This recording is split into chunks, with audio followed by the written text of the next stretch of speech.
அனைவருக்கும் வணக்கம்.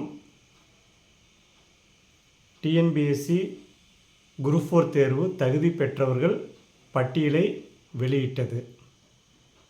TNPSC group 4 தேர்வில் தகுதி பெற்றோருக்கான கணினி சான்றிதழ் சரிபார்ப்புக்காக தேர்வர்களின் பட்டியலை வெளியிட்டுள்ளது.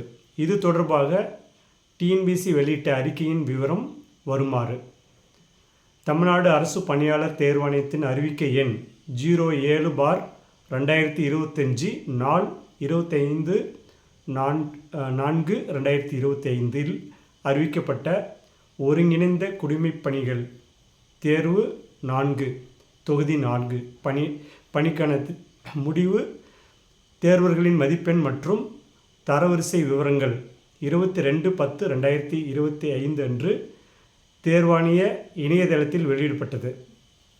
கணினி வழி திரை சான்றிதழ் சரிபார்ப்பிற்கு ஒட்டுமொத்த தரவரிசை எண், இடஒதுக்கீடு விதி, காலி பணியிடங்களின் எண்ணிக்கை அடிப்படையில் தற்காலிகமாக அனுமதிக்கப்பட்ட வனக்காப்பாளர், ஓட்டுநர் உரிமத்துடன் கூடிய வனக்காப்பாளர், வனக்காவலர் மற்றும் வனக்காவலர் பழங்குடி இளைஞர் பதவிகள்.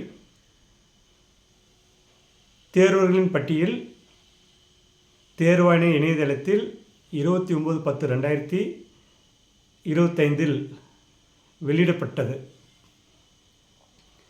கணினி வழித்திரை சான்றிதழ் சரிபார்ப்பிற்கு தற்காலிகமாக அனுமதிக்கப்பட்ட தேர்வர்கள் தங்களது சான்றிதழ்களை 29/10/2025 முதல் 7/11/2025 வரை தேர்வாணைய இணையதளத்தில் ஒருமுறை பதிவு பிரிவின் மூலம் ஒன் டைம் ரெஜிஸ்ட்ரேஷன் பிளாட்ஃபார்ம் மூலம் பதிவேற்றம் செய்யுமாறு கேட்டுக்கொள்ளப்படுகிறது. சான்றிதழ்களை உரிய நேரத்தில் பதிவேற்றம் செய்யாத தேர்வர்கள் தேர்வின் அடுத்த நிலைக்கு பரிசீலிக்கப்பட மாட்டார்கள்.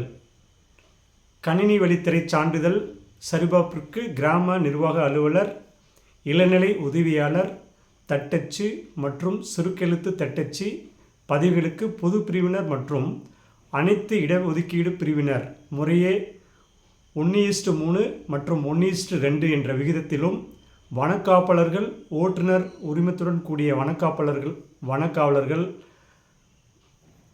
பதவிக்கான அனைத்து பிரிவினருக்கும் 1:6 என்ற விகிதத்திலும் அனுமதிக்கப்படுவார்கள். இந்த தகவலை டிஎன்பிஎஸ்சி தெரிவித்துள்ளது. டிஎன்பிஎஸ்சி குரூப் 4 தேர்வுக்கு வெற்றி பெற்றுள்ள மாணவர்களுக்கு இந்த பதிவு.